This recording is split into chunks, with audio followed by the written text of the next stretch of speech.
What? Watch Iron Claw. Seriously. I just came here for the pizza. It's really good. Even if you're not a fan of wrestling. Just it's so good. It's been a while since a movie like actually pulled me in like that. And it wasn't like it was obviously it's in like a autobiography like type of movie, but dude, very solid. Very solid. What's it about? It's about the Von Erich family. No one cares. Damn. It's been a day. This will be rare. So Rare. you're in rare form now. I'm in rare form. Oh boy. That's never a good thing. Did you ever see that Mad Mario with Yoshi sitting outside where it's like, the princess is gone, the princess is gone, and he gets out there and Yoshi's like on his back, bloated, just way too much to eat, and he's like, oh my God, Yoshi! I can't say what he says, but Dude, that twisted animation like side of YouTube is just, you either love it or you hate it. 'Cause I mean, some like it pushes the envelope, but like if you have dark humor, like it's just top-notch comedy. I am the person growing up, even today, like, never bothered by, like, you could never go too far. Like, I was the guy where they were like, dude, like, too far. And I was like, no, that's not too far. Meat Canyon's take on Willy Wonka is too far. Dude, it like watching his stuff truly gives you that unsettling feeling. Did you watch the McDonald's one? No. Oh my God. It's Ronald and he's just, it's like a POV of you waking up and he's just like, you barely touched your Big Mac. You gonna eat it? See, you lost me right there. Like, what kid gets a Big Mac? Dude, you have to. It is that one I watched and it was truly just like, like it gave me the heebie-jeebies. It was just like, oh yeah. We should explore that once. We should try to do like a cameo or like a monologue type thing where it's just like me or you on a stool, one camera, one shot, one angle, just trying to be the most disturbing you could possibly ever be. Well, one, we'd have to look at each other No kids. with a straight face. Yeah. That's hard I mean, enough. I can do that, but kids are out of the equation for that one. How can we make a grown man feel like he's about to get completely violated? That's our group chat 30 seconds into the group chat. Grown men feel like they're going to get violated whenever I walk into a room. If you don't make the most obscene, questionable jokes with your friends, are you even friends? Dude, I'm not even going to say the word on this, but like there's a word that we have in our group chat. It comes out literally every third word. It's just like, okay, here we are again. It's literally in the title. We make a play on it. It's fantastic. We're going to pick up right where we left off on the last time we got together with the albums. We're going to start it off because, dude, it gets pretty good in here. I didn't even tell you any of these, so you're coming in completely blind. 1996. And the Hess truck was the Hess truck was a helicopter that year, I think. Dude, my parents used to get me those every single year. My uncle got me that From when I was or born. my grandparents. I have a boatload of them, but So I still have. I think they're in the garage. I just remember the commercial with that little kid, and I was like, I want to be that little kid. And then I was like, no, I don't. I don't want to be that little kid. He looks like a total. So 1996, Sammy Hagar left Van Halen. I mean, he's not the original vocalist of Van Halen. He's not David Lee Roth. But he left Van Halen. Tupac got shot and killed that year. That was 96? Yeah. I thought that was earlier. Mm-mm. So there is some honorable mentions in here that I will say first. H2O's self-titled album with 5-year plan and all and that type of stuff. That was a good album. That's when I think that was their debut album. Tool, Anima, 46 and 2. Anima is the song. Stinkfist, H. Good album as well. Just didn't make the cut. The 4 that did make the cut: Tupac, All Eyes on Me. That had California Love. I'm mad at you. California love. The Fugees, The Score, with Killing Me Softly, Ready or Not, Fuji La, No Woman, No Cry.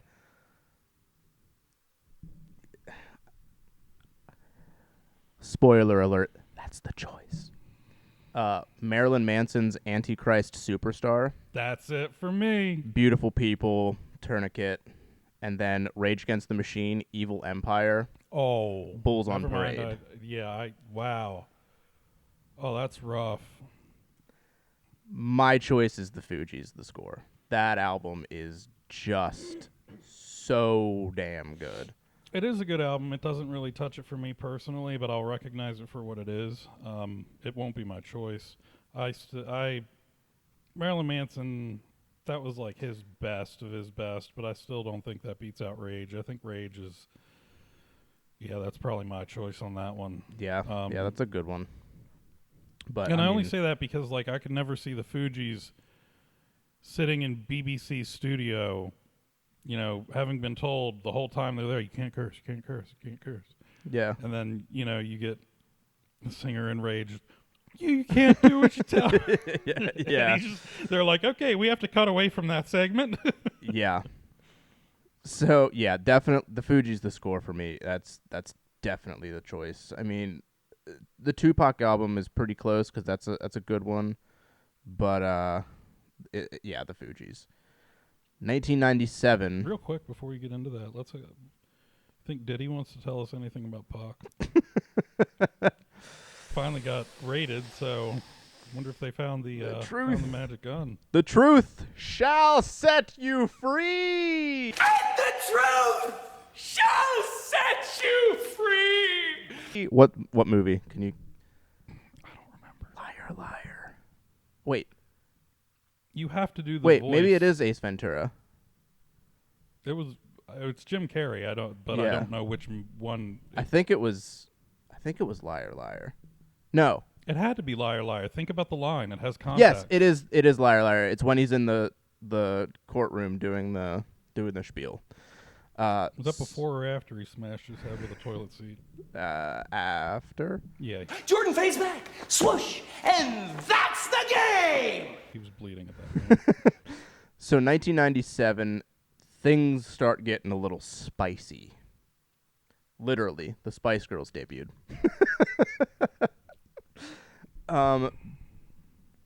Notorious what you really, really B.I.G. want. got shot and killed. And Hanson debuted Mbop. Bop, ski up, aloo. It debuted at number 1 in 27 countries. I don't sing. That's wild. How do you? Yeah, that. I'm not gonna say it. So I'll say the honorable mentions first, because there's a couple. Notorious B.I.G. Life After Death, that had Hypnotize, How ironic. Mo Money, Mo Problems, and Sky's the Limit. It's a good one, but not my favorite. Creed, My Own Prison. That song is pretty good. I like Creed. And then Limp Bizkit's $3 Bill, that had Faith and Counterfeit on it. That was the first album that I heard from them, and I remember getting that album. I'm pretty sure my parents got that for me. Yikes. Because I was quite young. What was the first CD you ever got? Korn's Follow the Leader. Offspring Americana. My friend's got a girlfriend. Yeah. At 9. So those were the honorable mentions. The 4 that I chose: Deftones, Around the Fur, that had My Own Summer, Be Quiet and Drive Away. That's a good album. I feel like you have better ones on the list to go over. Blink 182's Dude Ranch that had Ooh. Josie and Damn It. Not the best Blink 182 album. No, but arguably, damn it, like put them. That was like, a song, well, yeah. Carousel. But Josie was a good one. Josie was in, I think, one of those like Josie, come on. teen Why movies am I back in the singing? day. Yeah, it was. But damn it was like the anthem at that point. Yeah. Not in the sense of like the Good Charlotte anthem. Like everybody knew it. Yeah. Foo Fighters, The Color and the Shape, that had Monkey Wrench, Everlong, My Hero. That was That's, I mean, those 3 songs alone are massive smash hits. Then there's Third Eye Blind's self-titled album. This album is good from front to back. This is the choice, hands down. Dude, let me tell you about this album. Semi-Charmed Life. Huge. Graduate. Huge song. How's It Gonna Be? Huge song. Jumper. Huge song. God of Wine. Incredible song. Motorcycle Drive-By. Absolutely. Dude, this album is 10 out of 10 perfection. It does not get better for this band. Thank you For this album. Thank you for qualifying that. This album is it may be in my top 10 albums of all time. It is very, very good. I still have to give it to Foo Fighters. That's Because- respectable. Because, although that was definitely Third Eye Blind's best album, I think there's something to be said for a guy like Dave Grohl to be able to be so intimately involved with Kurt Cobain just, 3 years before, to turn around after everything that went down with Kurt's death and Courtney Love and, Nirvana All of the obviously not going speculation on. running around there. Right, and then you have this band that's like literally blowing through the roof, and it all just comes to a screeching halt unexpectedly. To get up from that, and 3 years later, release something that's got Monkey Wrench, Everlong, like these songs. My Hero. Not yeah. as a drummer, but as a guitarist and lead vocalist this Yeah. time. That's huge. Yeah. That album, I think, for sure is the one that sent them to the stratosphere.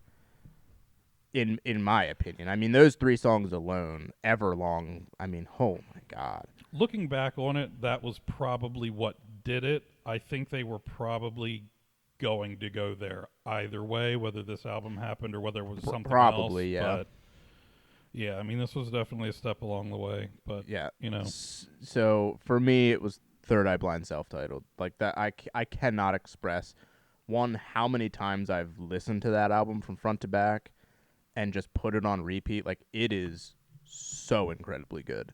And then, Foo Fighters, The Color and the Shape for You. Like, that's a solid choice. There was one more honorable mention that I missed. It's another Garth Brooks album. don't talk. Long Neck Bottle. And 2 Pina Coladas. We're inching closer to Garth Brooks' moment of realization. The point at which he did something and everybody was like, no.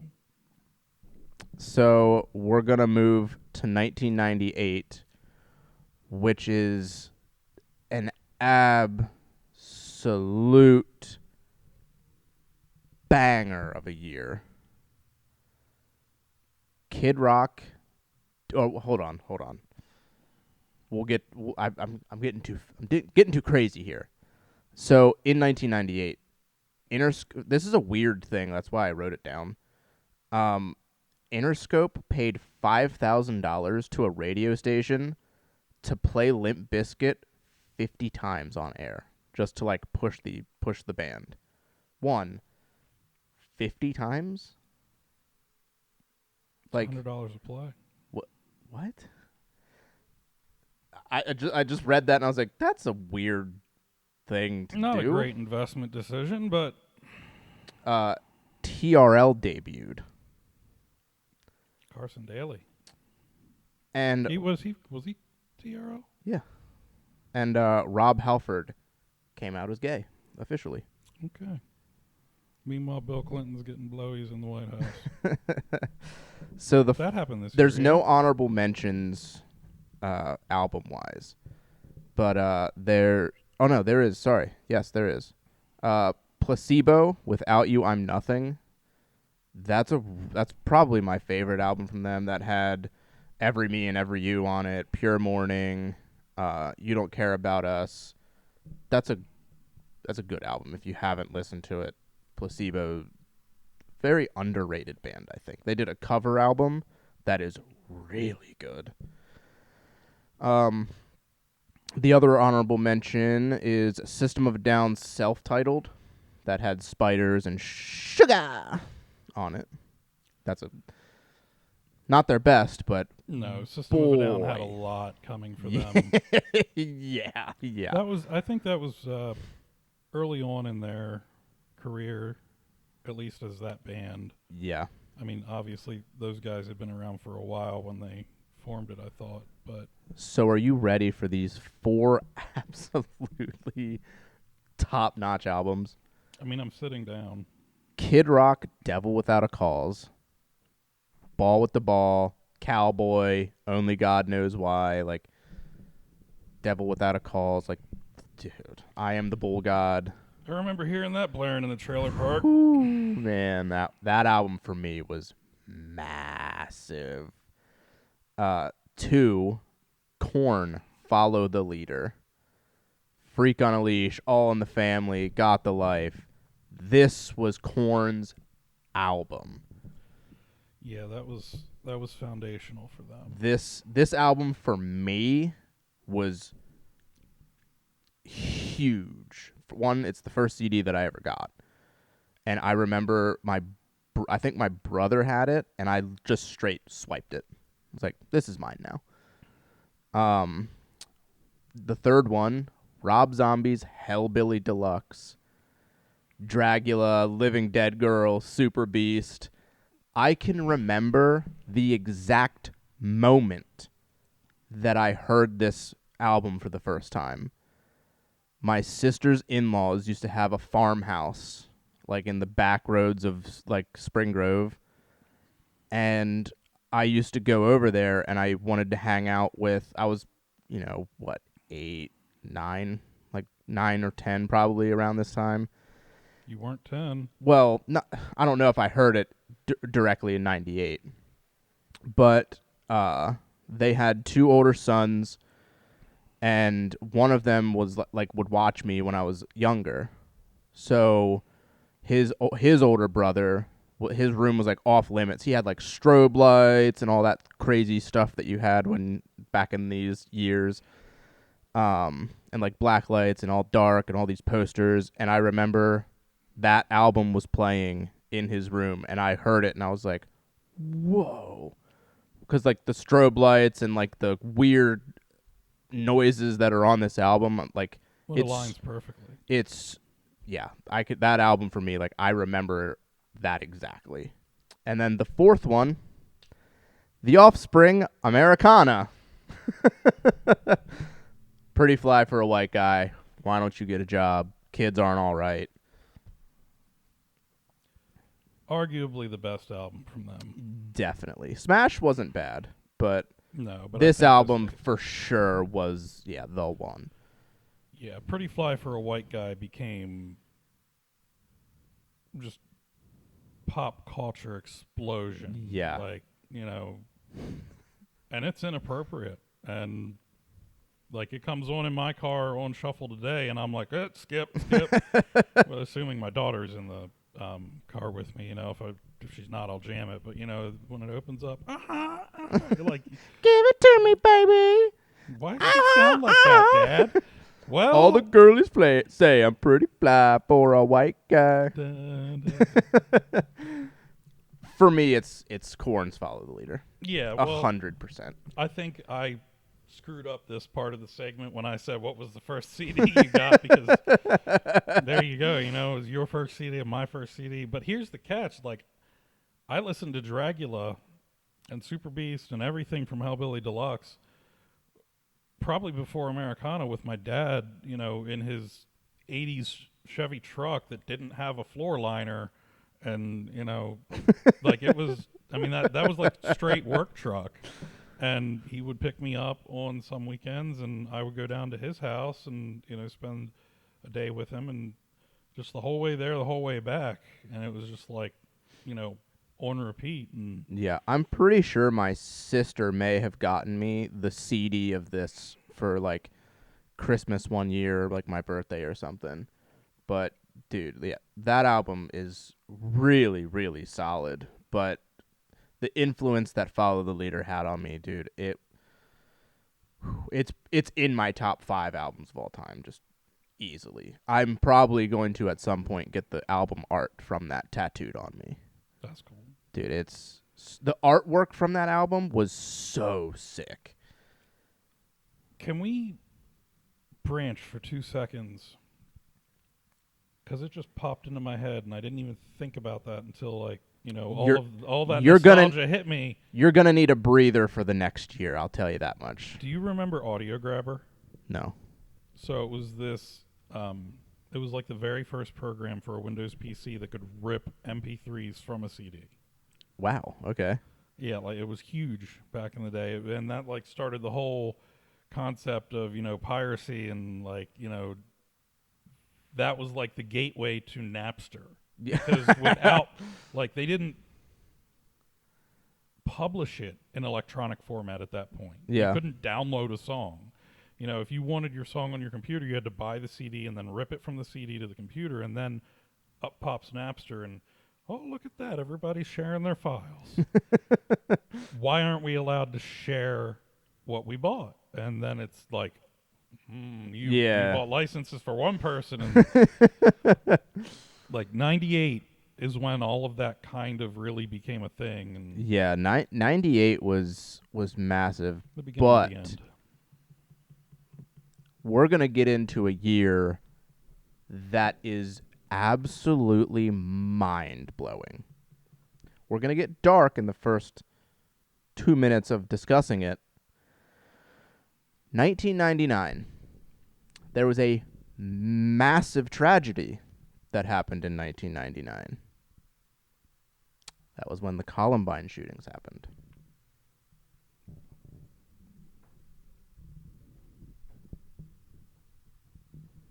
Was it? Yeah. You can double check me, but Hold up.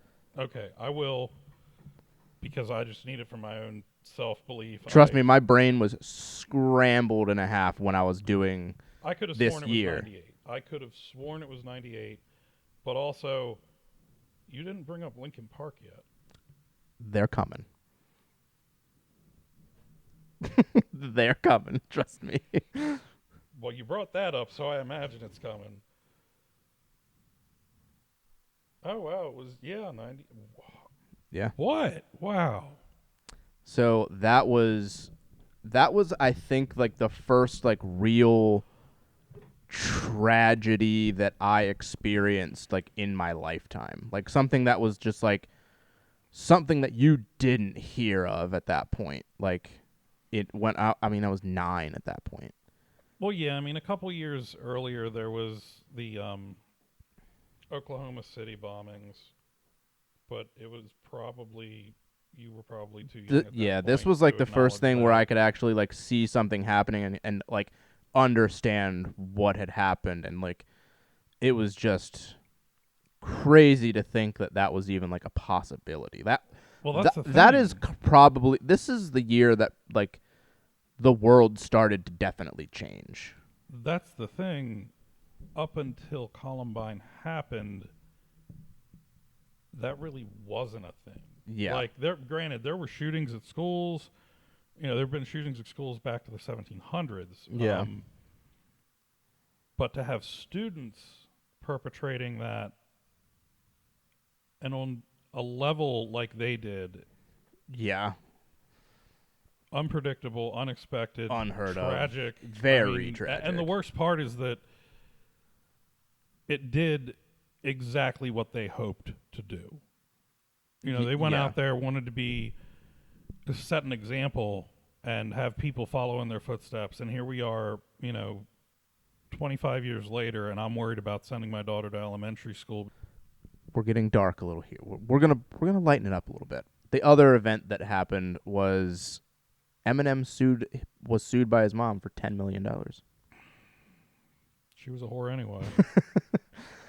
We're- I'd expect I'm nothing gonna less. I'm gonna go off on the honorable mentions here. There's a lot. So the honorable mentions here: Slipknot's self-titled album that had "Wait and Bleed," "Spit It Out." That album is incredible front to back. It's shocking that album didn't make it into the top 4, but the top 4 albums are just untouchable albums from this year. And they are. We're not there yet. We've got a lot of honorable mentions here. God. Korn's Issues album with Falling Away From Me, Make Me Bad. Not Another bad, but like this is when they started to kind of go downhill. This album is probably like the last album that from them that I really was like, this is awesome. Limp Bizkit's Significant Other. I mean, Nookie, Break Stuff, In Together Now. Solid. That was, I think, probably their biggest album, I want to say. I could be wrong, but solid. Another honorable mention, Red Hot Chili Peppers' Californication. How does these better be a good 4? They are. I mean, Scar Tissue, Around the World, Other Side. Dude, this album from front to back is the best Red Not Hot even gonna Chili name Peppers the title album. track? Well, yeah, Californication, obviously. But, dude, this... If for some reason you haven't listened to this album, what are you doing with your life? But go listen to it front to back. Absolute perfect classic. Honorable mention again, Creed's Human Clay. This was the Creed album.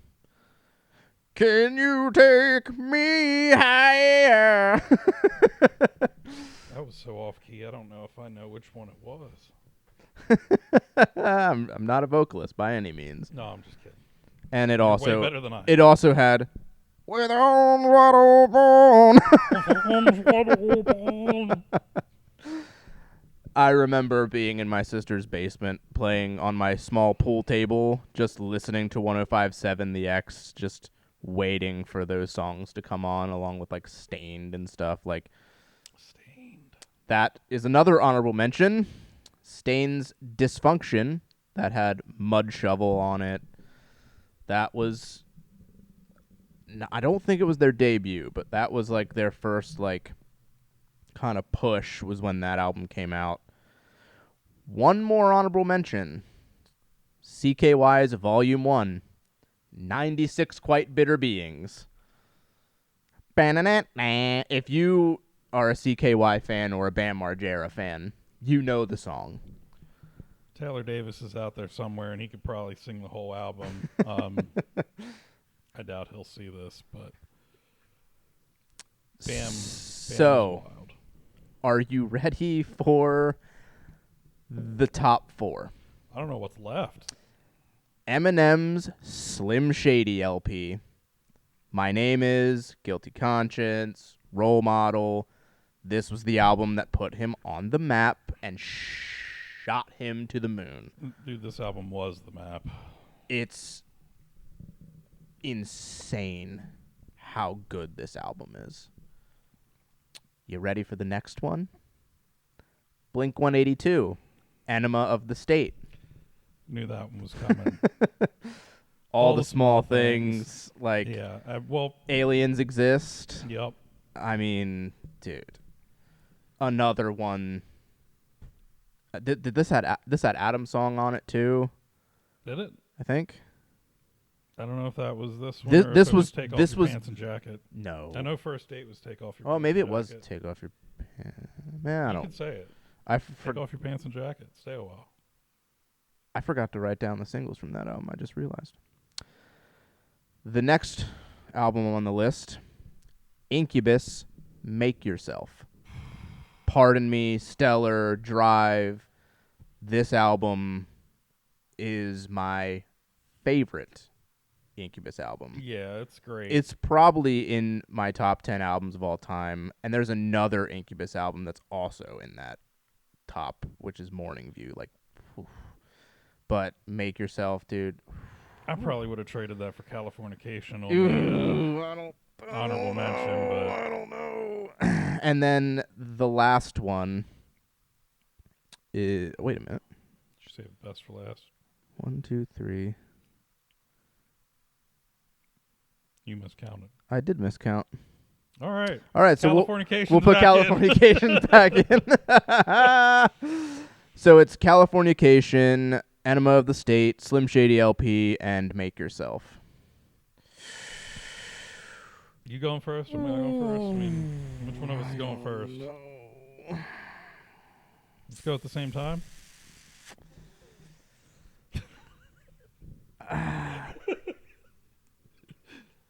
This one's hard, man. No, it's not. I'm gonna say. I promise you, one of those albums rewrote your entire life from that point forward. You know exactly which one it is. I It's think bigger I'm. than just the I album. think I'm gonna have to say Californication. Really? I think so. Yeah. It's really hard because I want to say Make Yourself by Incubus. I really do.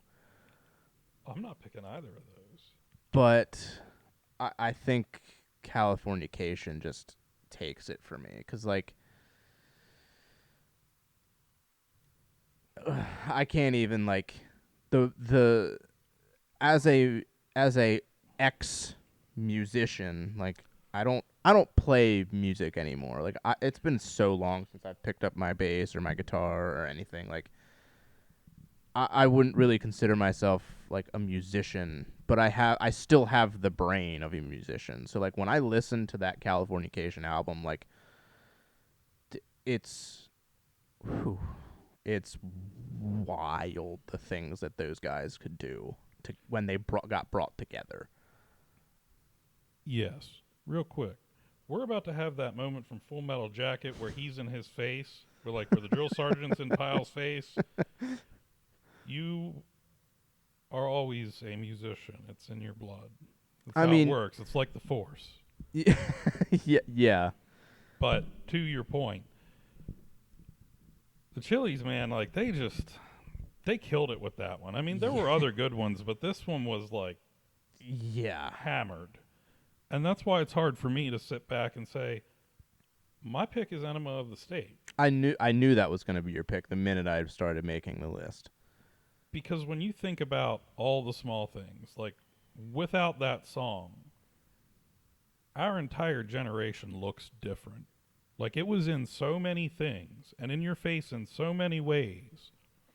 And the band from that album just catapulted to like ridiculous heights. I mean, yeah, this was also like the year that like boy bands and stuff, like the boy band thing started to be like massive, like the Backstreet Boys, NSYNC, Britney Spears and Christina Aguilera were coming on the scene too. So like with TRL and like total, like just all of this stuff during 1999, like, and all of these like massive albums all coming out at once, dude. Like on every genre, there's guaranteed one album from every genre in 1999 that was just the absolute catalyst for that like genre that just took it to the next level. Didn't Vitamin C release Graduation in 1999 too? That probably, yeah. I think Because, she. I mean, everybody who was Yeah. anybody that graduated anything in year 2000, like if you graduated from the toilet, If you watched a It teen was movie where they playing. graduated, that song was playing. they played it at our 5th grade graduation. The parents were just like,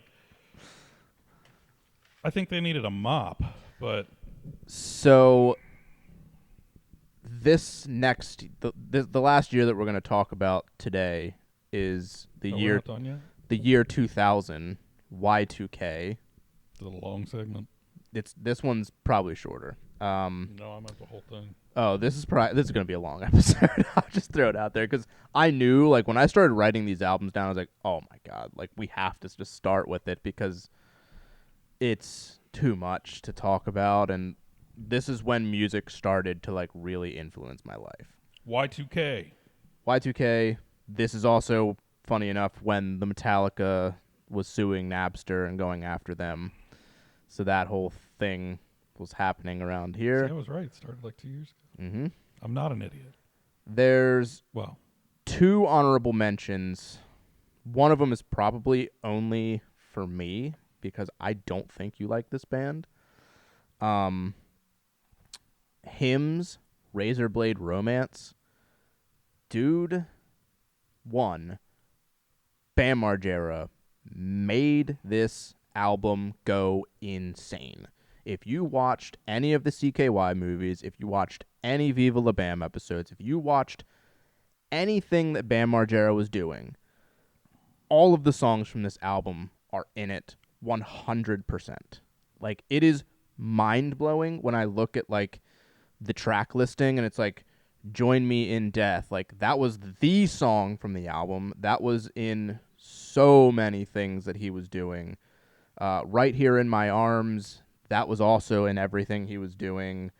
Like, this album was just the Bam Margera anthem. But for me, when I listen to, like, this album, it's one of those ones that I listen to that just transports me back to, like, skateboarding with my friends, doing stupid stunts with my friends, like, just doing all of that. Like, listening to this album just puts me right there. I couldn't put it in the top 4 because the top 4 is locked in.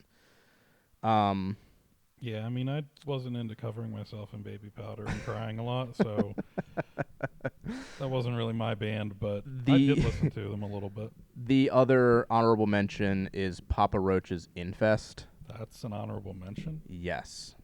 That album, I forgot, like, beside obviously Last Resort, like, I forgot how many songs from that album I actually knew. And, like, that Broken Home song, the intro to that trips me out when I'm listening to it in the car. Because it's like that delay, like, guitar, and it, like, The duck delay. it goes back and stereo. forth in the speaker, and it's just like, whoa.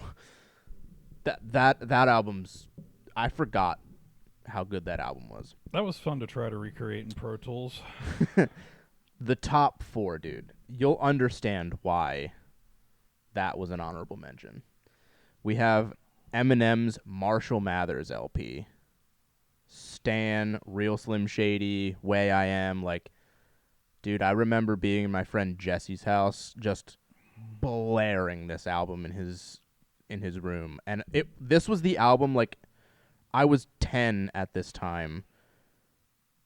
A 10-year-old should not have been listening to that album. I will tell you that. But it was like the forbidden fruit We just discovered the root of why all I'm of your issues. We now understand why you are the way you are. Dude, that album, though, is so damn good. It is good. I will give you that. I wasn't a big Eminem listener back then. I'm not really a big Eminem listener today, but it is good. The Deftones, White Pony, Change.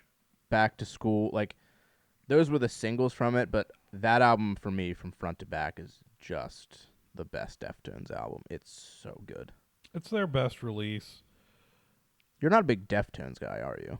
I'm not huge on them. I'm not big on, like, the old school punks stuff. I wouldn't really. They were like new metal.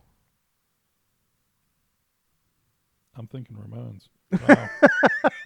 You said Deftones, I heard Ramones, and Yep. I'm like because I thought to myself they weren't releasing stuff in Yeah. 2000. I hate the Ramones. I'd never understood them. Oh yeah, that was the best Deftones album. Yeah. Now that it's in context and I'm not.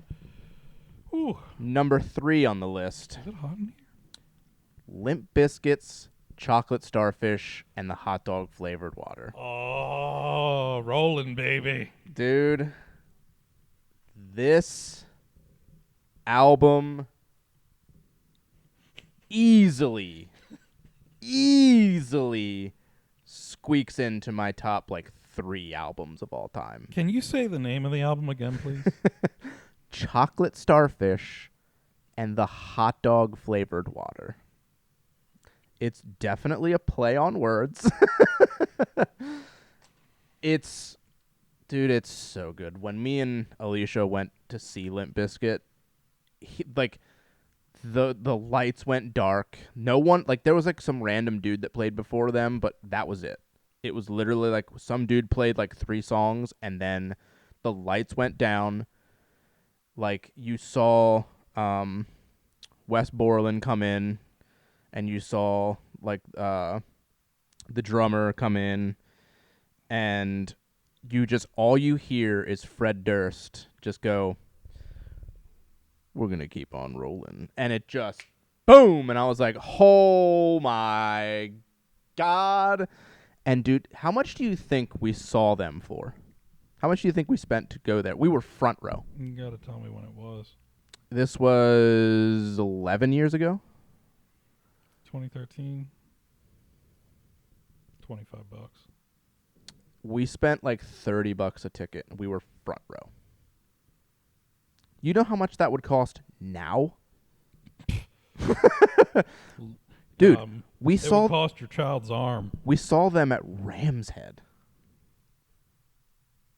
Oh wow. Oh, that's small for them. It was packed, dude. It was sick. Someone legitimately took my hat off my head and threw it on stage.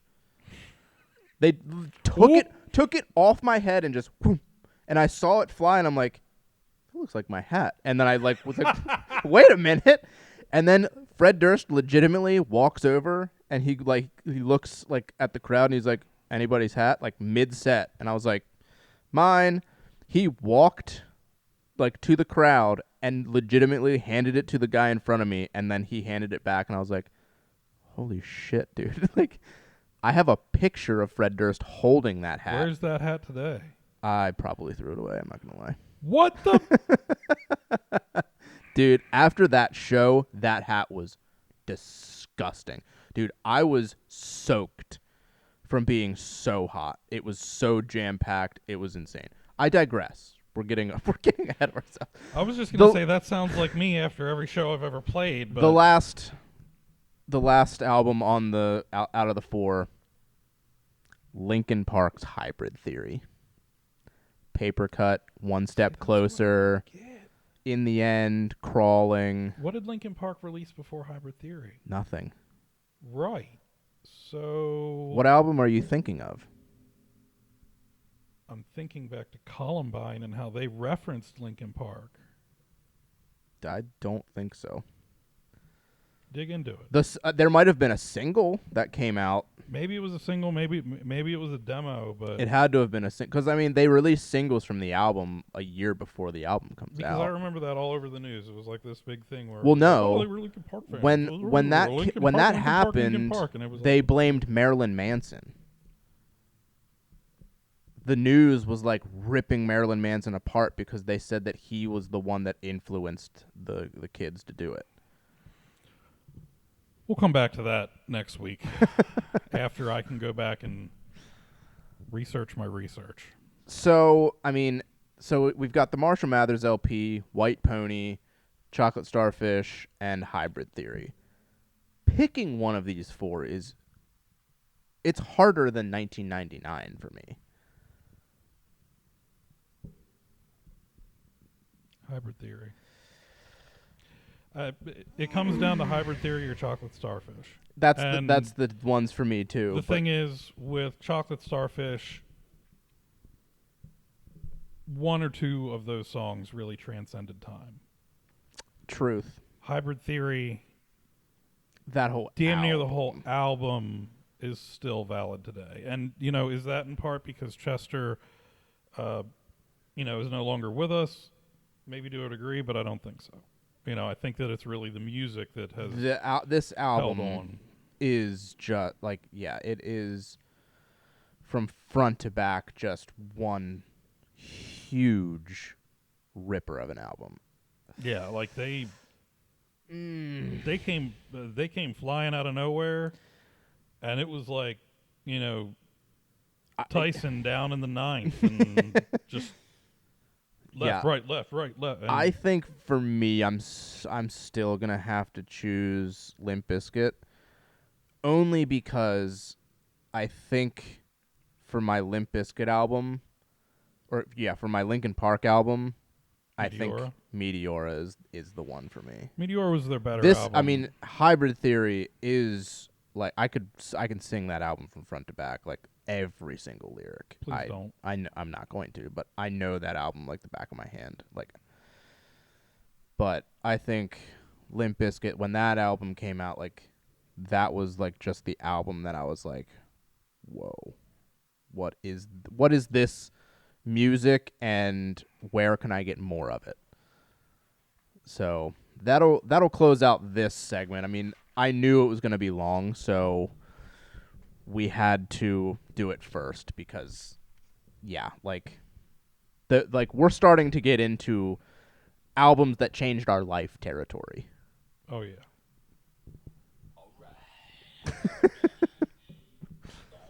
You're gonna get us copyright stricken. Not if it's less than 10 seconds. Yeah, that. In all reality, we do need to keep on rolling. Yes. So we'll get into the next topic here. Should all games have an easy mode? Why? So So everybody can play it? it's accessible to a broader audience. So I think I'm sorry. Does baseball have an easy mode? so. Is that what they consider the T? I see pros and cons. I see both sides for this argument. I see having an easy mode for games like the Soulsborne games like Bloodborne, Dark Souls, Demon Souls, Lies of P, like all of those like games that are notoriously just like really, really hard. For someone that wants to play those kinds of games, but doesn't want to or doesn't really have like the time commitment that they could put into those kinds of games. Let me stop you real quick so I understand the question, because the way I'm understanding it is very different than the way you might be trying to convey it. When you say should games have an easy mode, are you referring to a story mode? I'm referring Like to that concept where it's like I'm referring to you- single player games. I'm not referring to like any multiplayer right, type but of game. in certain games they call it a story mode difficulty, where it's like, hey, you can go yeah, through and do yeah. the story and you're not going to die. And Yes, like where like there are some games where it's like, how do you want your experience to be? Do you want to just sit back and enjoy the story, or do you want a bit of a challenge, or do you want to be beaten down into a pulp? See, I see that as different than an easy mode, where it's like, you're presenting the story, you're allowing the player to progress through it, so they can enjoy that aspect of the game, as opposed to the challenging aspect of the game, versus like an easy mode, where it's like, oh, was that too hard? Little baby think the game is too hard? So like that a big genre and a big thing now is just like playing a game at its hardest difficulty and just getting obliterated. But then when you get past the points and you get to like advance the story or get to the next part of the game, like it's super rewarding. But for like I can see like those notoriously hard games, Sekiro, like all of those types of games, like the Soulsborne types of games, like I think giving them like an easy mode would be nice for two reasons. So for one reason, it gives the person that's playing it like a nice just sit back, enjoy the game. I don't have to worry about getting obliterated right off the bat, and just I can like kind of get a hang of things. Two, to I just kind of touched on it there, is like you get a hold of the game so that way you can then play it on like the normal difficulty. But the other side of the coin is like those games aren't made for the people, and they're not meant to be easy. Like part of the experience of those games and like that whole part of it is to have it be super super difficult. So like I get both sides, because one, I'm a guy that I don't have time to sit down, and like it does frustrate me to play like for a week straight and I haven't beaten this boss because it's just so damn hard. It has nothing to do with the difficulty. So it's like I can see both sides. I take a completely different approach on this. Which is why we have good conversations. I feel like I played Dark Souls. See, For 5 minutes. the only game of that Actually, nature Dark Souls 2, I think. that I've played is Bloodborne. That's the only and I haven't even beaten Bloodborne. I downloaded Bloodborne. And here's the thing, or like,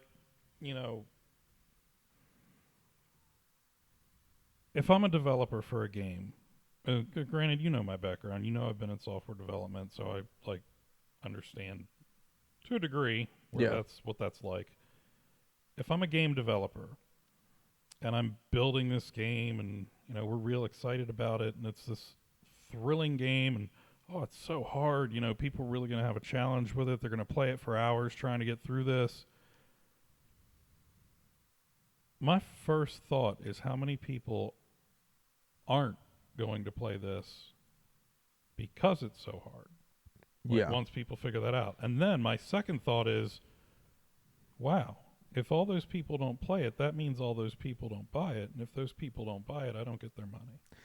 So I can see that part of it, but with me being into what I'm into, like I'm very into like in tune, I should say, with like the streaming culture, the YouTube gaming culture, like as a whole, and it's actually surprisingly the complete opposite of what you said. Like those games are good games for people to stream. So like Elden Ring, for example, came out at probably the most perfect time, because that was during like the lockdowns and stuff. Like everybody played Elden Ring, and like it's not the most difficult of those types of games, but everybody played that game. I know people that have never touched a game other than multiplayer games like Fortnite and Call of Duty. Those people went and played Elden Ring, and they were like, "Oh yeah, have you heard of Elden Ring?" I'm like, "Well, one, how do you know of Elden Ring? Like, you only play Fortnite. What do you?"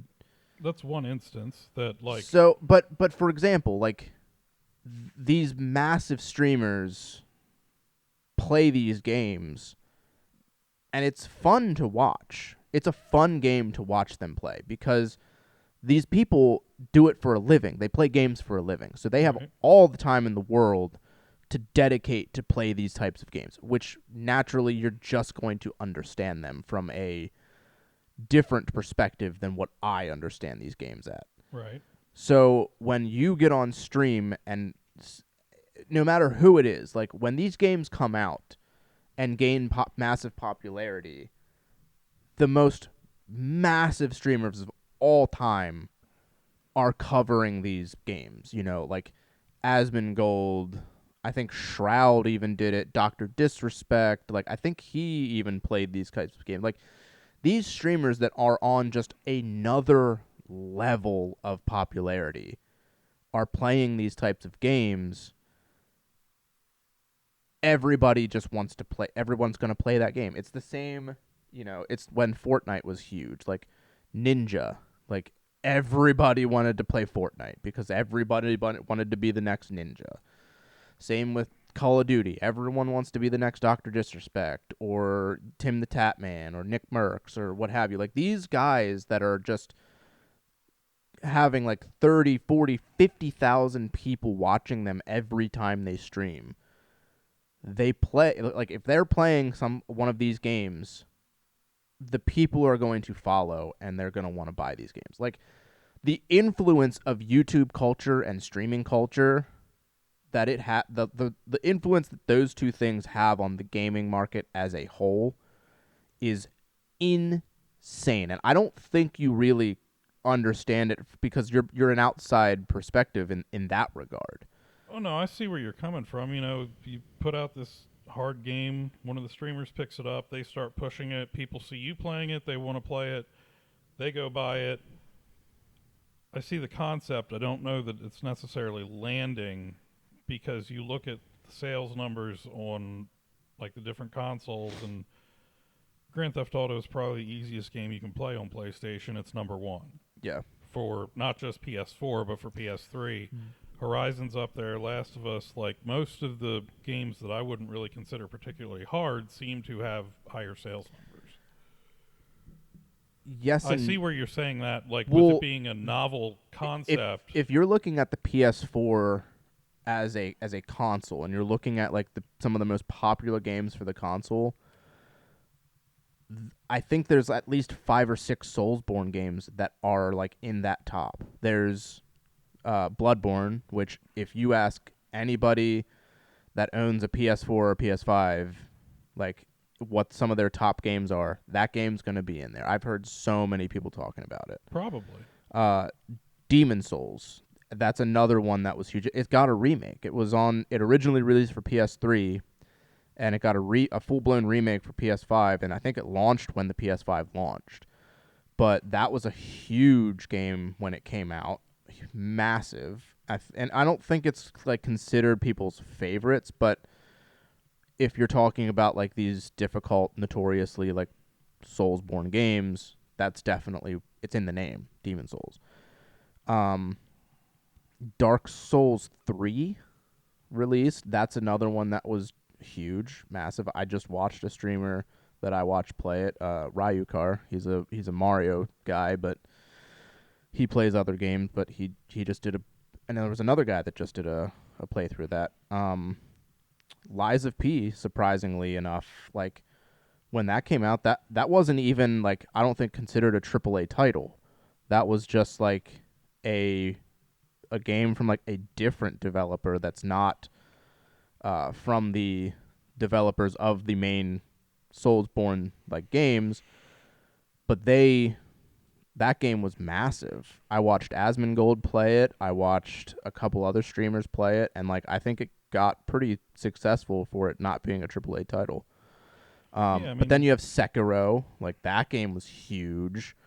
Like there's so many of these games that like when I look at like some of the best games for PS4 and PS5, like these titles are on it. I avoid them because I just don't have the time to sink into these games. I just don't. And I'm not a terrible like gamer, but I'm not what I was. Right. No, I mean, the question was, should they have an easy mode? And, the point that I was trying to put forward was for developers, if it's about pride and building the hardest thing that ever came out of your studio and you don't care whether you get to make another game, go ahead. But as a business owner, adding an easy mode is going to make my game more apt for consumption by more people, therefore opening doors to, potential revenue that wasn't or maybe wasn't previously realized. Mm-hmm. You know, the fact that there's an easy mode doesn't mean there's not a hard mode. So people are still going to play it on hard if Yeah. they want to. Yeah. But maybe somebody plays it on easy because when you're building a game, there's so many things that can constrain your audience. You know, like Bloodborne. Are you going to hand that to a 7-year-old? Yeah. You just eliminated literally everybody under the age of 13, maybe 17, depending upon what ESRB rated it. And granted, some parents won't listen to that, but No one follows there that, is I a don't lot think. of money to be made in that age range. Yeah, I mean, when I don't you're capitalize kids like that, but when you're 17 and 18 though, like you do have a lot of time available, like depending, like, but normally, like when I was 17 and 18, like I had a lot of time to play games. It's what I I had was no time. doing. I had no time. I was busy. So like for me, like if I would have played those kinds of games at that age, like I probably would have like put time into those for sure. But for me, I think that there should be a consideration. You probably should have put time into those. Well, I don't have the time to put into them now because they didn't come out when I was 17 or 18. I think that there's an argument to be had to put an easy mode into these like notoriously hard games, but I also see why there shouldn't be an easy mode because like what is a video game? It is a piece of art. Arguably, it is a piece of art. It is an experience. Part of the experience is to get past these things that are insanely hard, like the reward system, like building your character and like trying these different things for something that works.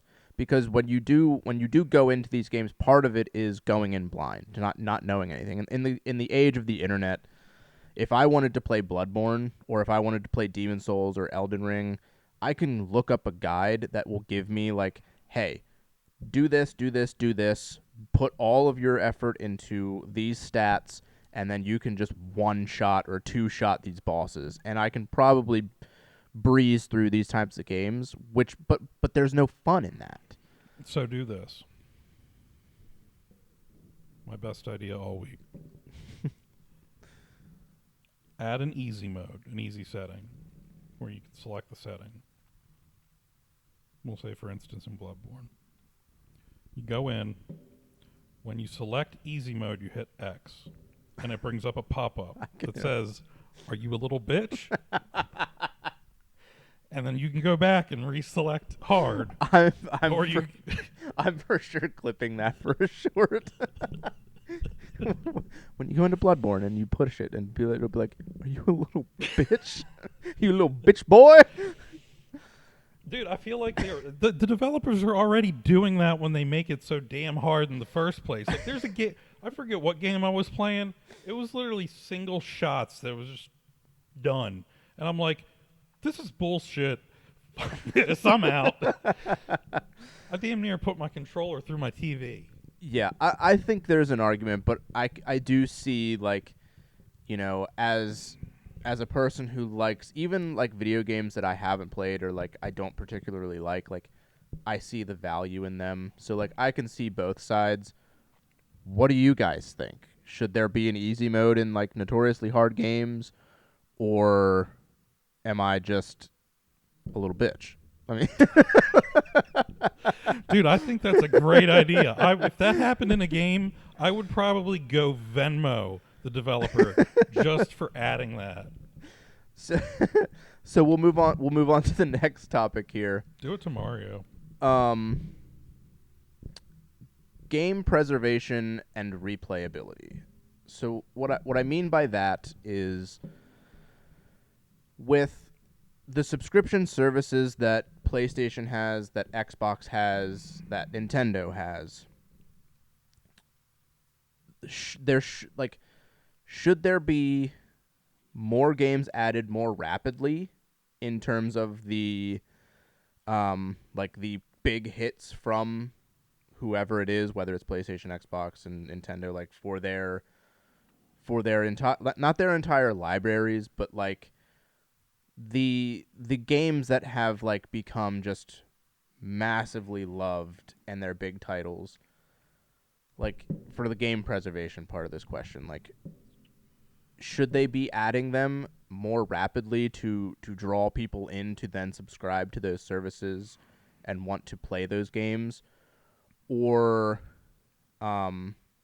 should the preservation be put on the consumer to just go out and buy those games like on the secondhand market physically and then play them, basically like pushing you into like being a collector? I don't know if I even phrased that correctly, or I understand if what I you're was trying just to kinda say. I have a really, really unique take on this. ooh, I like it. Let me hear it. So the concept of game preservation, I don't think you can force that. I think that games have to almost be able to, or be equipped to, preserve themselves by retaining desirability over time. Like Parappa the Rapper. I don't know anybody that's going to touch that ever again. I mean, it has its audience, but that's not like a knowingly beloved game, like within like basically like the normal, regular, average person in the gaming community. Right. But here's the thing. You look back to the NES, you look to the Super Nintendo, the Sega, the N64. We'll call them, your legacy consoles, if you will. To play them today, they were simple enough to where you can just jump into it and play it. Yeah. You accept it for what it is because it's largely 2D animation, some jumping into like 3D. I think when you cross the boundary into the PlayStation era, I have gone back and tried to play a PlayStation game. After playing, on PS4, becoming accustomed to PS4. Sure. It's not as fun as it used to be when I was a kid. I can go back and play Mario again, like Mario 64. I can do all that. Mm-hmm. Still get as engaged in it as I did when I was younger. But you take me back to like Test Drive 5, Siphon Filter, 5 minutes and I turned it back off. Like literally, I was just like, nope. Because we've come so far that we've become so accustomed to having, super fast processors and a lot of dynamics in these games with motion and, being able to articulate through the environments. And then you go back and it's like, how do I strafe? Yeah. They So aren't worth it. I so don't say let them die, but well, see, this is why like I like talking about this stuff with you, because like you're not what I would consider like you play games, sure, and like you have your history with games, I like talking to you too. but you're not like ingrained in it like I am. Like you're not like video games are like a huge part of my life.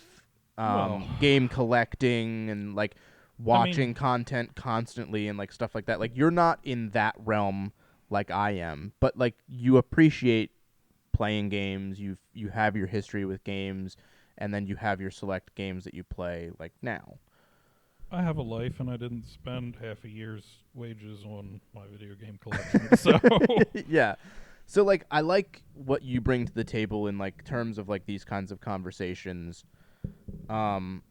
So when I look at like the preservation side and like making these, like you said, like legacy games, like I'll call them legacy games. Like for the NES, like you have your Marios, you have, your Duck Hunt. Duck Hunt is going to be a hard one to bring to something now. Like that's light gun games are just like stop trying to bring those. they don't work into, without like, a now. CRT They anyway. don't. It's based on reflection. Exactly. There are things that people do now. Like people can make light gun games work on PC monitors and stuff. Like, but for the average consumer, like I just want to talk about the average consumer. Like The biggest opportunity for that was the Wii, but Yeah. and they didn't take it. So it is so when what I it is. so when I look at like the NES, for example, like most of the legacy games for NES are on the Switch, Nintendo like emulator. Super Nintendo is when you start getting these games that are like legacy games and massive titles that like are well beloved by huge audience. Like there's a lot of them that are on the Switch Online. There are a lot of them that are on there, like the Mario Worlds, the Super Metroid, stuff like that. But like there are some that aren't on those, but some of them have been brought to newer consoles, like Turtles in Time was released with the Cowabunga collection. Then like, but then you have like Chrono Trigger. Like you can get Chrono Trigger different ways. Like you can get it on Steam, you can get it on a PlayStation disc. It came with like a Final Fantasy game, like stuff like that. But like to have it in your like library to play like on a Nintendo console, like to buy that game and play it on a Super Nintendo, you're spending probably around, I think the games are probably floating around $250 right now just for the loose cart. So like those kinds of, like Chrono Trigger is a bad example because you can access that pretty easily, like throughout different things and hardware that you don't have to spend a ton of money on. But for the N64, they have, you know, the games that are on the emulator on the Switch. They have GoldenEye, Mario 64, the Pokemon Stadiums, Pokemon Snap, Ocarina of Time, and stuff like that. They do have like those there, but when you get into like Sega Genesis, PlayStation 1, like Sony, I think is a big problem, and in terms of like the PlayStation 1 games, like for the PlayStation Plus catalog in the classics section, like if you're looking at the classics section, it's missing a ton of like classic, highly regarded PlayStation games. Well, and that's the thing. I don't really think they need to be there. I think that if you wanted to preserve that game or those games or anything from that point in time, like it's a very definitive era. It's, you know, immediately after like N64-ish era up until, you know, we'll call it recent, like, you know, late PS3. I feel like it would be more advantageous to actually go through the game, modernize it, reissue it, than it would to just port it and put it out there, because I don't think anybody's ever going to worry about it if you just put that out there. So, for me, as the gamer that I am, I like to revisit my classics. I like to go back, play some games maybe I missed out on, and to, you know, play games that I've missed out on and on modern consoles. For PlayStation Plus, there are a lot of classic PlayStation games that should be on that service, because that's what it is. It's a service. You want, like, they do offer a ton of games on that service that you can play that are from the PS3, PS4, and the PS5 catalog. Like, there are a ton. But when you want to be like, when you want to offer like your legacy games, like games that made PlayStation what it is today, and to preserve the history of those games and to make them accessible for people to show their kids, But like, that's not preserving the history of the game. well, it's Like, preserving the game. It's preserving the concept. It's preserving the game as a whole, because you're able to then play the game. You're going to be able to play the game not in its original form, but you're going to be able to play it like it was on the PS1 or on the PS2. Like, there's a ton of PS2 games that should be on that service. They release them, but it is so slow that it's painful. If you're going to charge a premium for that kind of service, like, I think that you as a company, like I know there's licensing issues for games, I know that, but you as a company should go after these games and their licenses to then put them on a digital platform because I honestly don't think it's a question of licensing. well I think it's purely a question of time because you got to remember, like, these older games were built with different processor architecture, different, they have to adapt them to modern architecture in these systems so you can actually run it from there are people that PS there are Plus. people doing that as a hobby. They're weird. There are people that We love literally you, but you're weird. will rip the program, will rip the files from, whatever game. They do it for games now. Right, you can rip it from that, but They'll you have rip- to adapt it. But you can do it so easily. Why do you think emulation's so huge? Like there are some consoles that they are still trying to figure out how to figure out the emulators. I'm not saying they're trying to figure out emulation, but I don't think that's how Sony does it. That's exactly how you do it. I don't think Sony. That's what you're doing. I don't think Sony has a built-in emulator in there where they just spin That's it what up. that is. That's all you're doing. You're taking these games that, are from your PlayStation 1 era and PlayStation 2 era, and all you're doing is just allowing people to emulate it on your new console. That's all it is. If you can do it on a PC at any given point, you can do it on a PS5. You can do it on an Xbox One. I'm not saying you can't do it. I'm just saying I don't know for a fact that their architecture is built that way right now. It should should be. be, How but- hard with all of the things that they can change from your console by pushing out updates, you can unlock a part of that PlayStation in an update that you have it now. You have classic PS1 and PS2 games and PS3 games and PS4 games that you can play on the PS5. How do you think you can play those games? They're emulated games. They're emulated. That's not necessarily true. It's not, I mean, it might not be. I might be stupid. I don't But think it's- I don't think you're stupid. It's the same concept. Emulating would be a great way to do it because then you can just grab the code from the original game and run it in the virtual machine on the console.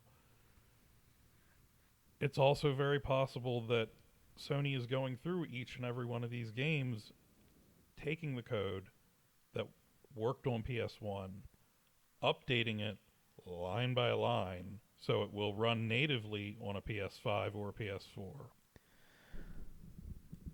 Then if that's something that they're actively working on, which I don't think that they are, then you should tell people that, or give them some sort of notion that this is something that you're working on, so it gives us as consumers something to look forward to. Because with the for PS3, for example, PS3, the marketplace had so many PS1 games that you could just buy. You could just buy for $5 off of the marketplace, and you could play classic PS1. Dino Crisis 2, Resident Evil 1 through 3, Metal Gear Solid, Parappa the Rapper. You could there was so many Gran Turismo, so many classic PS1 games that you could buy on the PS3 store and play on the PS3. Why aren't they doing that with the PS5? How hard is it to translate that kind of thing to a new console? If I wanted to play 20 of these classic PS1 games and you charge me $5 a piece, I will pay $5 a piece to play these games just straight onto my thing. Or if you wanted to make it to where I have to subscribe to PlayStation Plus to play those games, I'll do that too. That's the thing. If you're trying to sell me as a consumer, as a big, massive gamer who wants to play a ton of different games, I want to visit classics, and I like to do it conveniently. Me, as a collector, I will go out and buy the original. But that doesn't mean that's how I prefer to play it. Sure, I mean, If you you're want gonna convenience too. if you're gonna give me the option to play Metal Gear Solid 1 on my PS5, which they did because they released the Master Collection. But if I wanted to play, Dino Crisis, and I wanted to play it on my PS5, from what I can understand and what I remember, there's no way for me to do that. If I wanted to play it on my PS3, however, all I do is go to the eShop, the PlayStation Store on the PS3, and I buy it, and I can play it. Why can I not do that on my PS5? How hard is that to translate to it? Because then I can play it on my, if I had a Portal, I could play it on my Portal, or I could sit and play it like. However, I could remote play it to my phone. Like, if I could do it on the PS3 and I could download so many different classic games, and I could do it on the PS Vita, for Christ's sake, why can I not do it on your newest hardware? If you want to preserve your legacy as a company, just allow that. Listen to the masses. There are a lot of people that want a bunch of these games from not only from Sony, not only Xbox is kind of whatever, but from Nintendo especially. Like, those two companies, all you have to do is just do a little bit of research to what these people want and do it. It would be mind-blowing if Sony was like, we are starting a new thing on our store. We're revamping the whole store.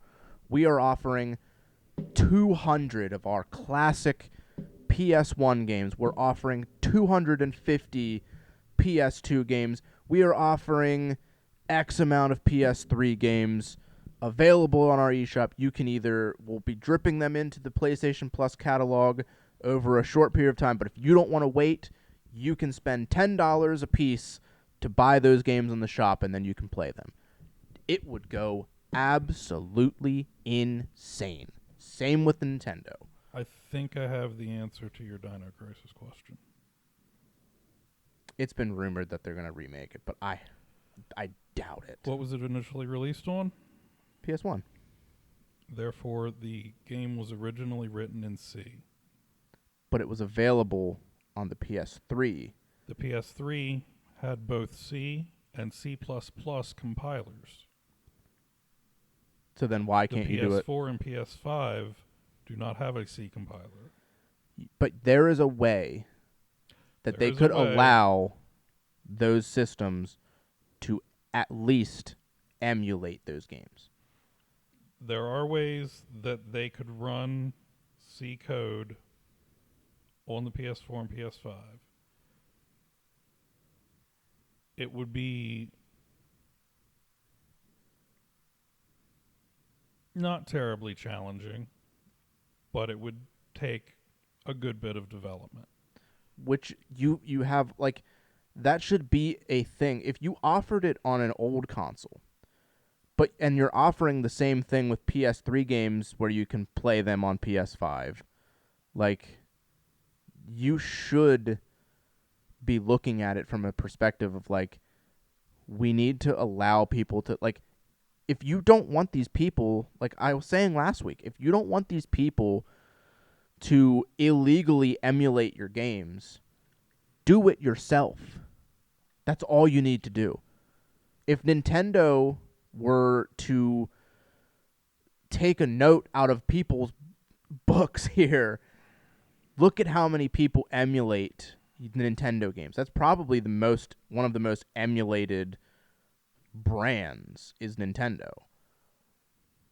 Because they're not listening to people. They are not offering these certain games on their new consoles, and they haven't for quite some time. If they were to just take the time to do it and then be like, look, boom, here you go. Because a big thing that they do is they will be like, by the way, this game's getting remade. And you're like, oh, shit, okay. And it releases tomorrow. And you're like, whoa, wait, what? Or they're like, oh, hey, this game's getting released We're doing it. And you're like, cool, when? Right now. So I'm going to try to present this the best way I know how. Nintendo, Sucks. they don't suck. They've done a lot of good stuff. They have, but I just hate them in that regard. In order for Nintendo to do anything that we've just talked about, I've explained the difference in programming languages between systems and how you have to adapt and things like that. What it boils down to is you have to pay somebody to do it. And for every body that you pay to do it, it's somewhere between $60,000 and $150,000, maybe a little more, Yeah. depending upon their experience level. They need to be able to justify that expenditure with an equally advantageous opportunity. And I don't think that market aligns with Nintendo's core concern right now. I think Nintendo is more worried about selling games to little kids who want new stuff. Yes. Just because that's what's keeping them in business. I mean, I think they're a little beyond. Could they? That. Well, yeah, they're a little beyond staying in business. Yes, absolutely. But, if you strip out the kids and, people that are taking new games, you just remove that and try to rely on bringing forward old games. I don't think they would stay afloat. I don't think you provide that as a main focus, but I think that if you provide it at all, even in the smallest degree. Well, I think they should have a division for that, and they do. They should. It's not big enough. But it should be like the games that they bring to the virtual console, like on the Switch. Sometimes it's just insulting. Well, they're like, cool, hey, look at this. We are looking at what games do you want for the Game Boy. We are looking at it. Here's what's available this month. And they just push 2 games and you're like, yeah. What? I was not happy with the Switch virtual console. If they are in fact emulating the different consoles on the Switch, they're doing it right, because then you can just upload, the assembler and run it through a compiler. Yeah. And it plays, but you ought it's not that simple. Give us something that just blows our minds. Dude, the bottom line is put the first 3 Pokemon games on the Game Boy thing. They should just put everything on PC. We have everything on PC. It's called emulation. Exactly. But then if you get caught by Nintendo, well, no, you owe them all of your paycheck and your first 2-3 born children. What I'm saying is that these gaming companies should just adapt it for the PC, make that a product line where it's like, hey, Nintendo on PC, because a PC can run any compiler you need. Yeah. You can run a virtual Mac on a PC. Yeah. Literally anything. They're Java, C++, C. It's just so configurable, and you're not locked into these constraints because we have these consoles that are built certain ways that can only accommodate what we plan for. Yeah, but the argument comes back to, yes, they have to do all of this and they have to take the coding and whatnot, but, they're already doing it. They already have NES, Super NES, N64, Game Boy Advance, Game Boy, and then PlayStation has PS1, PS2 games on the PS5 that you can play on, their subscription service. But, give us the game, give us something that will, pull you in. If I'm a guy and I'm looking at the Nintendo Switch and I'm looking at the subscription and I'm like, yeah, cool, the NES stuff, neat. If the Super Nintendo stuff, cool.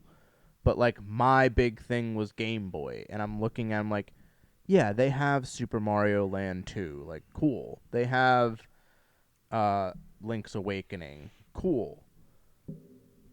But what I'm really looking for is, like, the first 3 Pokemon games.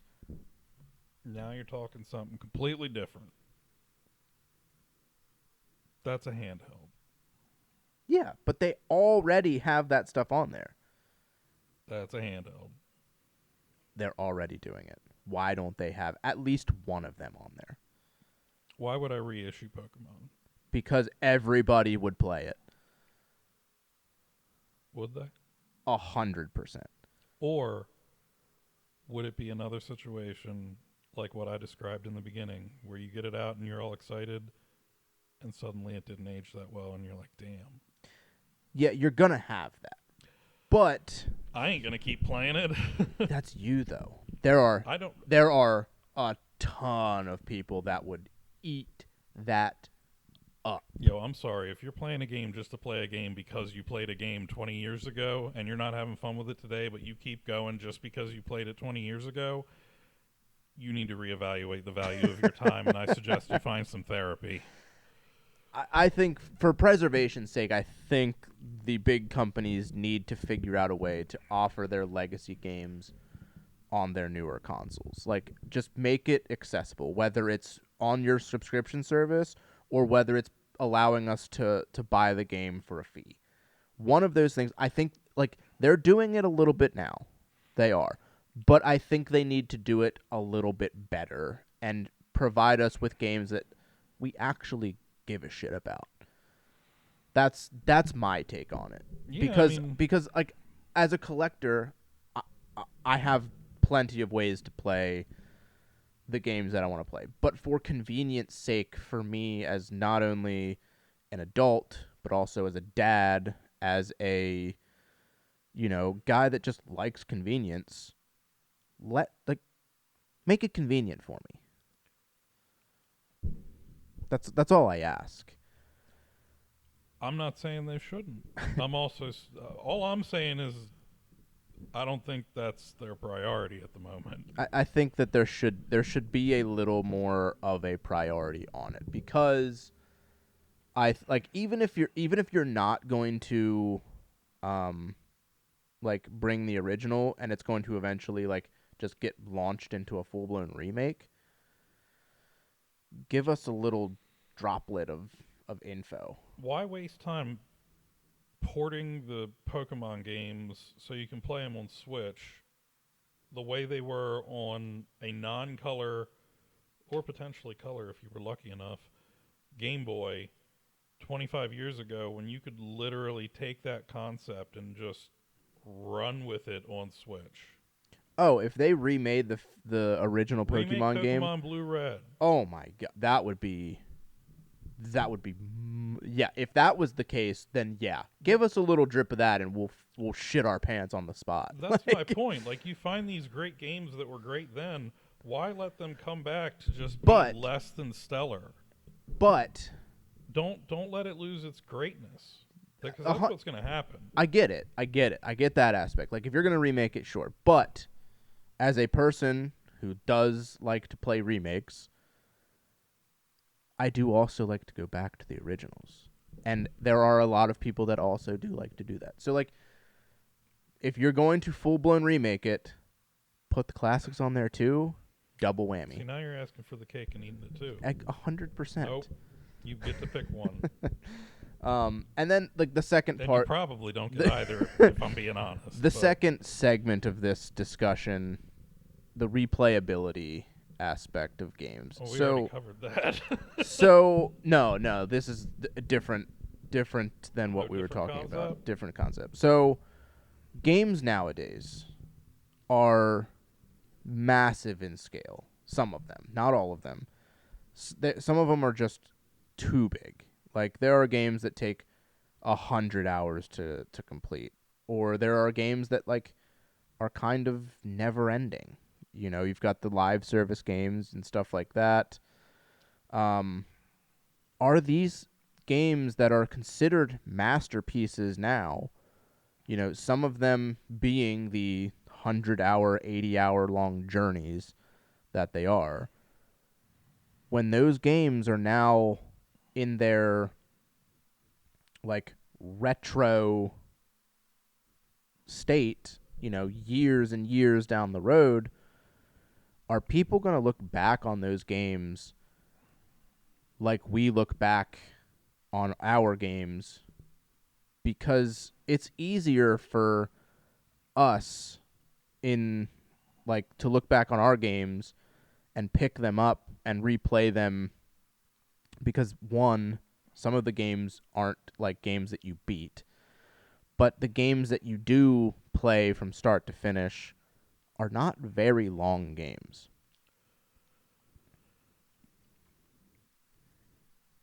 The stuff that we're dealing with as retro currently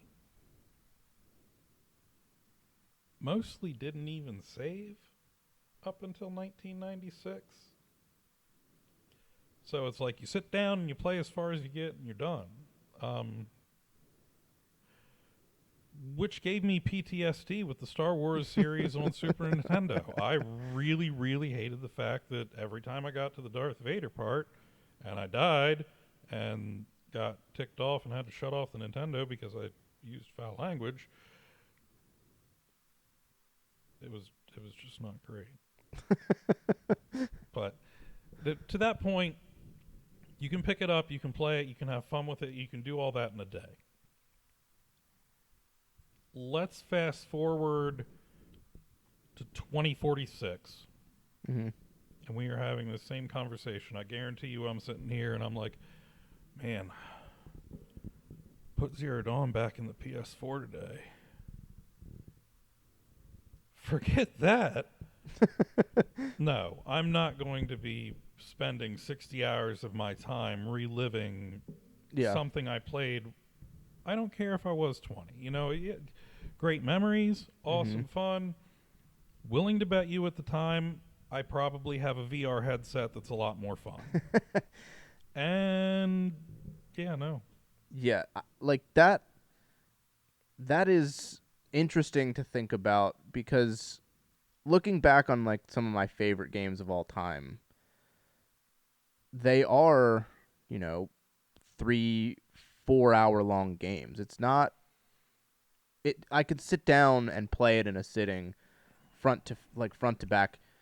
If I want the best experience and I want to just take my time with it, it'll take me a couple of days to play it. But like being able to experience something every so often as a true timeless classic, I can't do that with Red Dead Redemption 2 or like I like that's like just the game that comes to mind in terms of like when I look at a game where I'm playing, Horizon Zero Dawn, or I'm playing like Days Gone. Like I loved Days Gone. Days Gone was a fantastic game. The story in that game was incredible.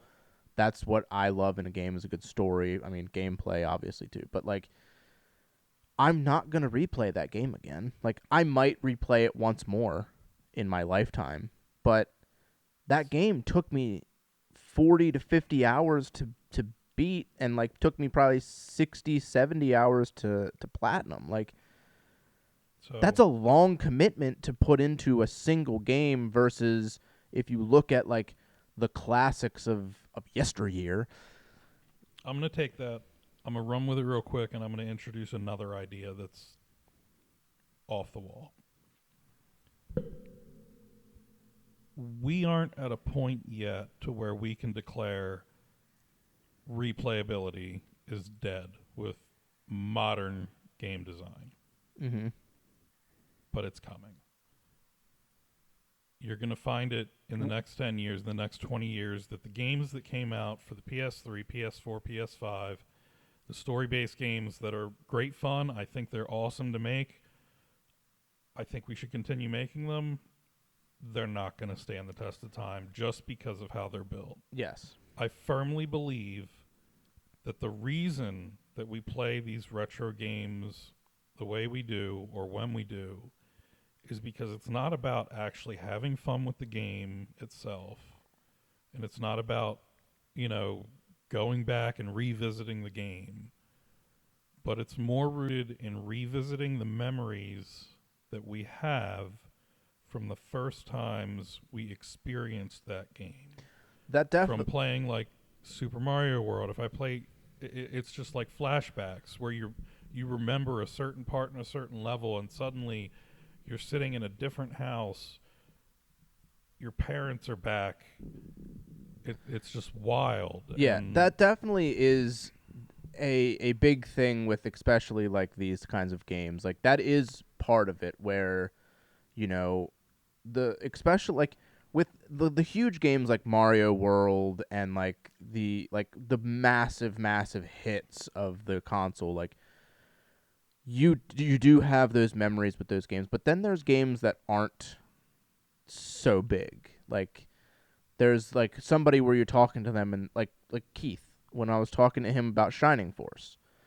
And I was like, I've never heard of Shining Force, and he had all these like nostalgic memories about Shining Force. So when me going into a game not having any of that but playing it, like that game was really good. It was just a good game. And it didn't take a ton of time to beat. I could revisit that game at any point multiple times if I wanted to, and it's not a huge time commitment. It's when you look at these games that are, you know, if I only have 3 hours a day or a night to play games, I'm not putting that like there are certain games where I will put that time into them for 100%. But I'm definitely not replaying the game. Like Final Fantasy VII Remake, I'm playing through that now. Am I going to replay that again? Probably not. that's the remake. Yeah, I mean, I'm probably not going to do it. And like, and I doubt you would have played through Final Fantasy VII Original well, here's the thing: if with it weren't the remake. if you're playing Final Fantasy VII the original, if you wanted to, for convenience sake, if you want to play it on the PS5, PC, Switch, you have the if you click the right stick, you get unlimited health and unlimited limit break. Why? I'll tell you. Left stick, it speeds it up by 3. So when you're moving, you're fucking zoom. So when you're like if That's you, almost as bad as rewind. so Leave. bear with me. We're at your house. Bear Leave. with me. If you want to revisit that game as a person who doesn't have a ton of time to put into it, you now have the option I get it. It goes quicker. to go quicker.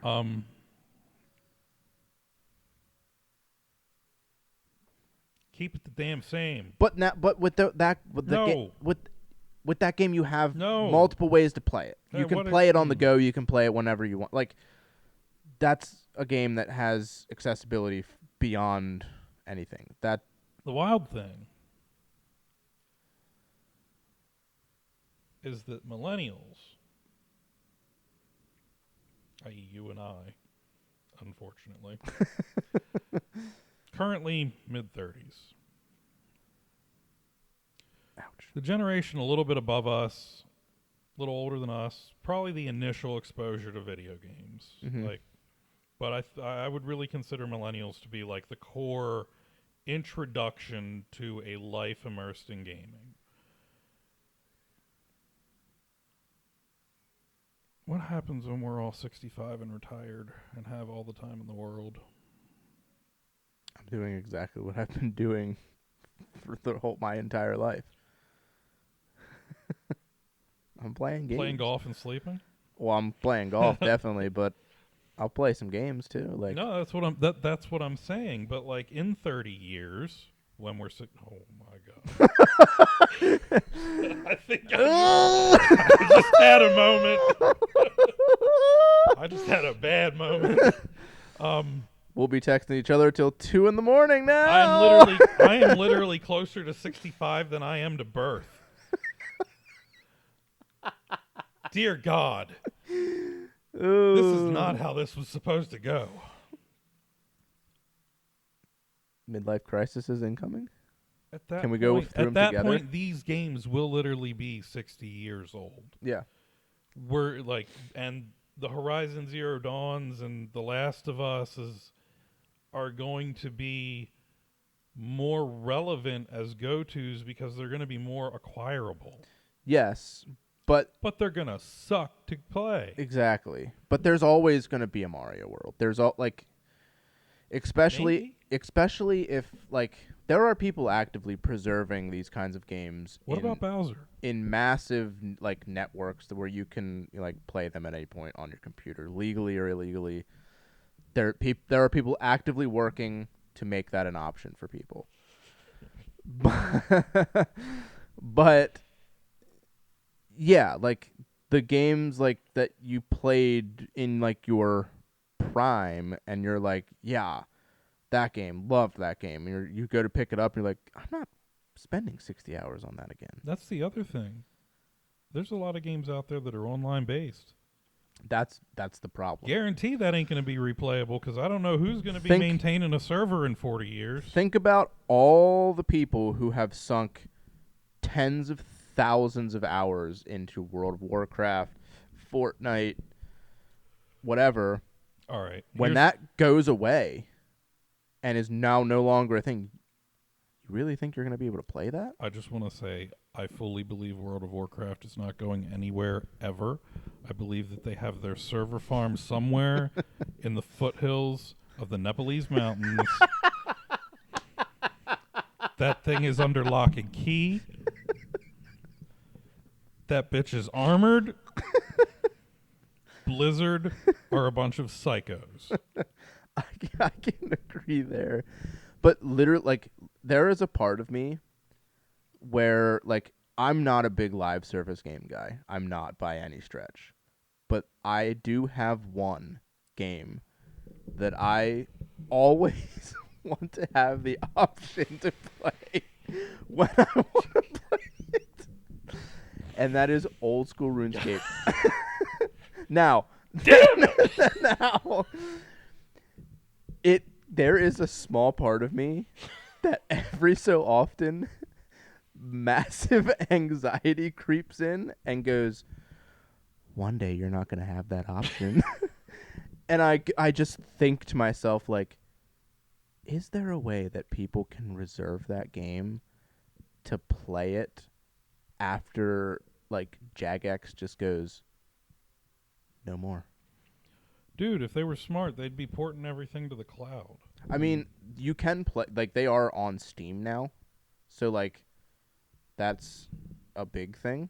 And it's still a pretty massive game. So, but Plus, if they port it to the cloud, then they can pay Amazon for it for the rest of time. And Jeff Bezos is, like that is a random, just like intrusive thought that just comes through every now and then, and it legitimately gives me like small bits of panic where I'm just like, I can play this right now whenever I choose. I don't play it often, but when I get into like playing it again, and I'm like, oh, I understand why I only play this in spurts, because I would sink so much time into this. I feel like you were very vulnerable with that. And I need to share my vulnerability. Ooh, we're getting deep now. I often picture Jeff Bezos eating a bologna sandwich, and it terrifies me. With that bald head of his. Is he And bald? the beady little eyes. Didn't he get busted for sending his wiener pictures? Dude, at that point, does it matter? You've literally got more money than God. No, because he got divorced, or his wife left him, and she just automatically became the richest woman in the world. Yeah.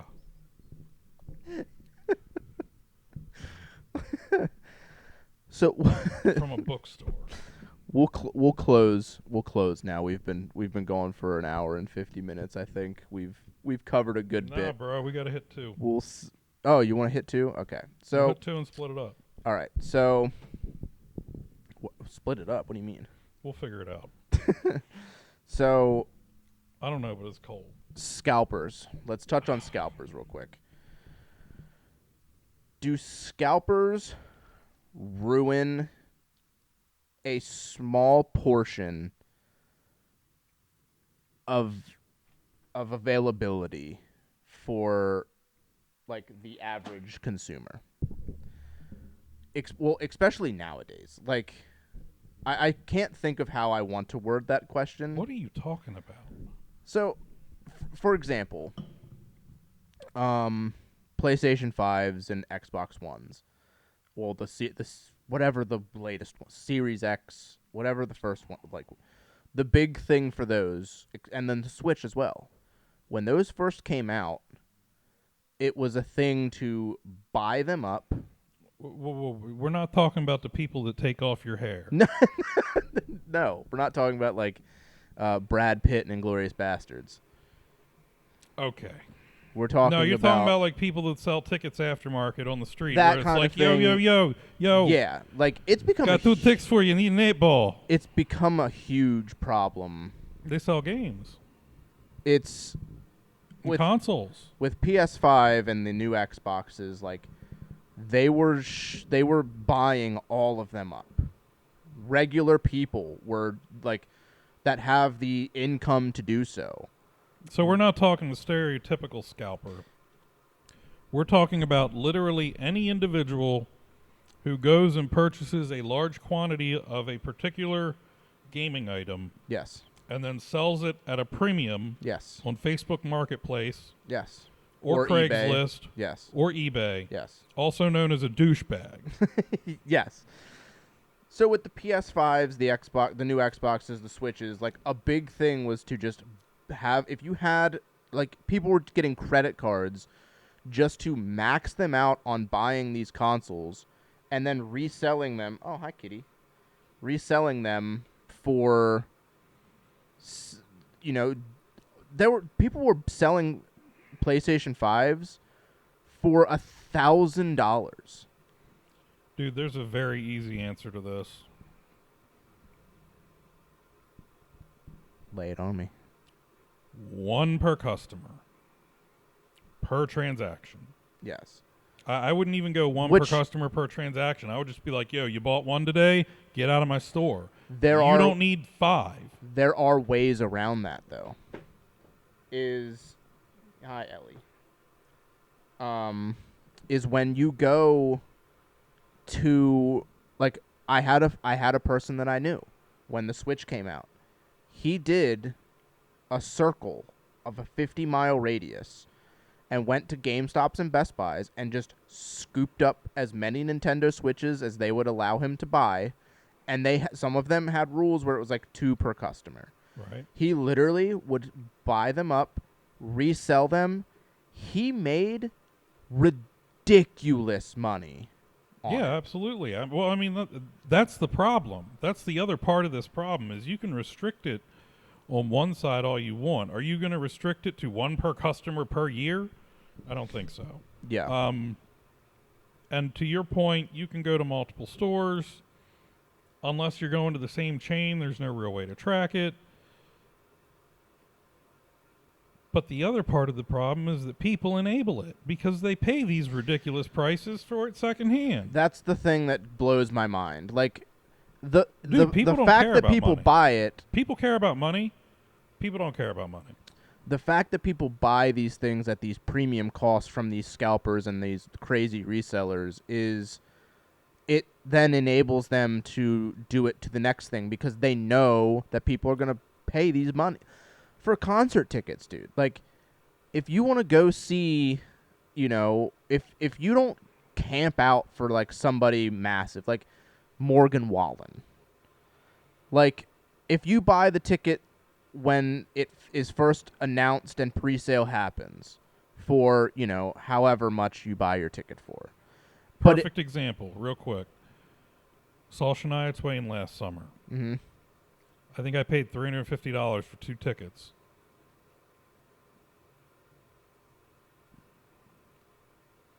When they were originally went on sale, they were $75 apiece. Yes, that's what I'm saying. Like there are people that are paying upwards of $1,000 for tickets to see somebody. Taylor Swift tickets, dude. Some of those were 13 going for $8,000, $13,000. It's 15 insane, dude. It's insane. I refuse to pay like these premium there are so many people that I would love to see live shows of. I think the live shows are different than the scalper situation. They are, but I it think- kind of also goes hand in hand because there's scalpers of the tickets. There's people that bought to buy as many tickets as they can and then resell them. Right. But there's also another factor in that, and that's the company that's selling the tickets. If I buy a $50 concert ticket, my fees and stuff through that person are more than the concert ticket. Dude, Ticketmaster, I'm pretty sure the fees right now, today, like if I were to just buy a ticket, They're more any than the of ticket. them is like 30. Well, it depends on what the ticket Depending is. on the ticket, But yeah. I think it's like 38 or $45. It's ridiculous. It's Ticketmaster, man. We wanted to take our Somebody's got to have a pool. we wanted to take our daughter to see. I think we were talking about going to Disney on Ice, and like the tickets up were in like, Hershey. yeah, the tickets were like $35, but 70 then with the fee. it came out to like $75 per ticket with all the fees, and I was like, what? No. Now, I will say this. That might be worth it, but I just can't do it. I don't know what it yeah, you is, can. but I can't do it. I cannot give in to like. But we found Morgan Wallen tickets for You know what I'm going to do? it was like $150 a piece, I want to say, and we struggled to even do that because we were just like, You did the Morgan Wallen tickets? no. Oh. No. You know what I'm going to do? What? I'm going to go upstairs to your daughter. I'm going to tell her that Elsa's coming to town, but she can't go see her because her daddy doesn't love her enough. Damn, that's cold. I But- can only say that because I know you love that little girl more than life itself. So Yes, I do. But when it comes to like, like a PlayStation 5 or a Switch or like the PlayStation Portal, like I wanted a Portal bad because I wanted to be able to just conveniently, why did you put that in the past tense? because now Now you want a Steam I just Deck? know the availability of the portals, and I won't even pay $50 more than what it's got. Like there are people selling them like $250. I won't do it. I would Well, rather just good for you. I would rather just buy a Steam Deck that Valve has made available from them personally, brand new. I would rather just buy one of those and just be able to play my Steam library. What was that Dr. Seuss quote? Unless somebody somewhere small cares an awful lot, ain't nothing gonna change. Something like that. I don't know. I don't know. I'll figure it out. It's gonna pop up somewhere here in this area in the predictable future. Oh, you before like You think I'm gonna edit it in? Is that what you're Yeah. okay? All right. whatever. Do you want Dr. Seuss saying it himself, or do you just want like a newspaper clip out quote just smack dab You in the know middle what? of the If screen? you can, it's a quote from one of his books. So if you find it in a newspaper, there's a problem. Somebody's been publishing shit weird. But if you could just like put it right, like in this area, Okay. Where I put the Right album now. covers. Where I put the album covers. yes, Okay. Well, right where you put that beautiful photo of that that lovely lady. okay, you got it. Well, we hit 2 hours, Andy. Are you happy with that? Did we cover enough? I think that's cool. No, what I was closing on was unless the people that are buying these things recognize that they're creating the problem by perpetuating it, it's never going to go away. Yeah, I And it mean, needs to go away. production on things is going smaller and smaller, like the further down the line we get, because it costs money to produce things. So like, that just opens the door for these scalpers to just scoop up everything and just charge all the money I for have it. a wonderful idea. Next console release, let's check Facebook Marketplace for overpriced items that were just released. Mm-hmm. Arrange with these people to meet up. And then give them a fire in the hole and a kick in the nuts. Deal. Say the thing, Andy. We're Dad's Game Room. Like, comment, subscribe, do the thing. We'll see you next time. Keep on rolling, baby.